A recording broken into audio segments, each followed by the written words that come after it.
Deu tudo errado. O jogo importante pela parte de cima da tabela não terminou só com uma derrota simples, mas dolorida para o rival. O Botafogo venceu por 4-1, mesmo perdendo pênalti e outras oportunidades, evidenciando problemas do Flamengo. Um desses problemas já está mais do que escancarado. A fragilidade na bola aérea colocou o Flamengo atrás do placar com apenas 2 minutos de jogo. Marlon Freitas nem levou até a linha de fundo para levantar na área e Matheus Ponte marcar. Outro problema é o das lesões e Arrascaeta deixou o campo com apenas 5 minutos. Ficou difícil, já que o time se mostrou cada vez mais esfacelado durante a partida, mas no primeiro tempo ainda existiam algumas tentativas. O Flamengo trocava passes, mas tinha dificuldade de ser letal. Até que Bruno Henrique colocou a torcida rival para chorar. O camisa 27 recebeu em profundidade de Léo Ortiz e fez um belo gol por cobertura, se utilizando do clássico chororô.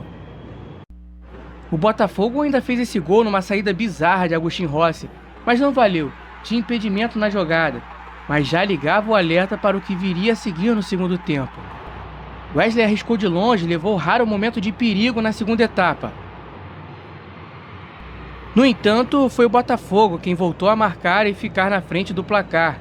No chute de Almada, Igor Jesus aproveitou o rebote na pequena área. No carrinho, Ayrton Lucas fez falta em Luiz Henrique, mas dentro da área. Após revisão, pênalti. Thiago Almada bateu e Rossi até deu sobrevida ao Flamengo. Mas o time fez seu pior jogo no ano e aquela defesa só evitou um placar mais elástico. O Botafogo perdeu chances, mas Matheus Martins ampliou em cruzamento de Savarino. O mesmo Matheus Martins que sacramentou a vitória botafoguense por 4-1 no fim da partida.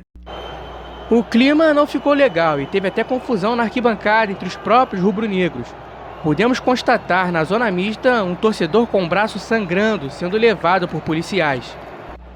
A parada também esquentou em campo e o chororô realmente se mostrou eficaz. Mesmo vencendo, os botafoguenses seguiram se doendo e foram tirar satisfações com Bruno Henrique. Na coletiva de imprensa, Tite fugiu de perguntas sobre Michael. Aí tem que responder sobre a coordenação dos movimentos, tem que responder por que perder de 4-1, tem que fazer essa análise que tu colocaste a respeito dos jogos que aconteceram, quando daqui a pouco não teve que repetir a equipe, por que o padrão tático de um primeiro tempo não foi para outro, sabe? Tem toda uma direção trabalhando uma grandeza do Flamengo que trabalha em relação a isso. E nós temos que ter a capacidade de fazer aquilo, de estruturar a equipe para aquelas segundos. Não vou fugir da responsabilidade de trazer situações, não. Trazendo essa bom senso. Aliás, um grande legado que eu vi de Silvio Santos, uma série de outros, ele falava assim, bom senso. Uma das grandes marcas de bom senso.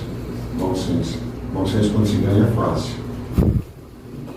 Tem bom senso em todos os momentos. Mesmo pedindo bom senso nas perguntas, Tite foi sucinto ao ser perguntado sobre a decisão de tirar Léo Ortiz do meio e não colocar Léo Pereira na lateral esquerda, improvisando Varela. O Pereira é zagueiro e o Fabrício daí não pode jogar o jogo inteiro que vinha na outra situação.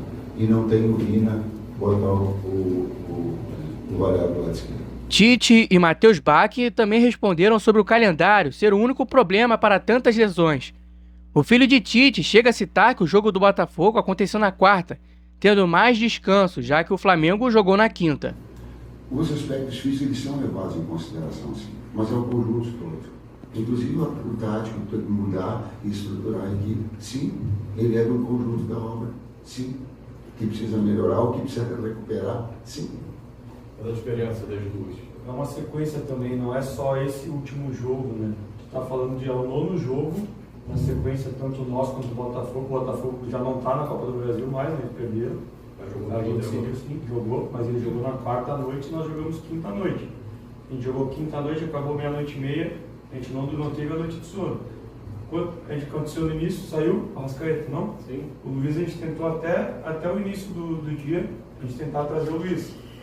Então quando a gente vem falando de cuidar da saúde dos atletas, da sequência, a gente perdeu 4 jogadores que a gente não sabe ainda no Arrascaeta nos últimos 2 jogos.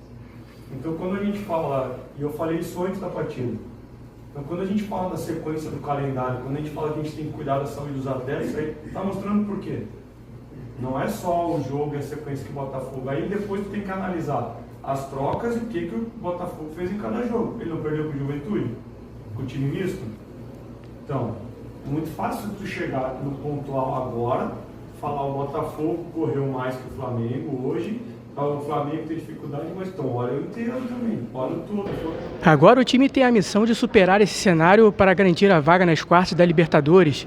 A equipe visita o Bolívar na quinta-feira, em La Paz, e a altitude de 3.640 metros é a principal preocupação, assim como os fantasmas do jogo contra o Olímpia, no Paraguai, no ano passado.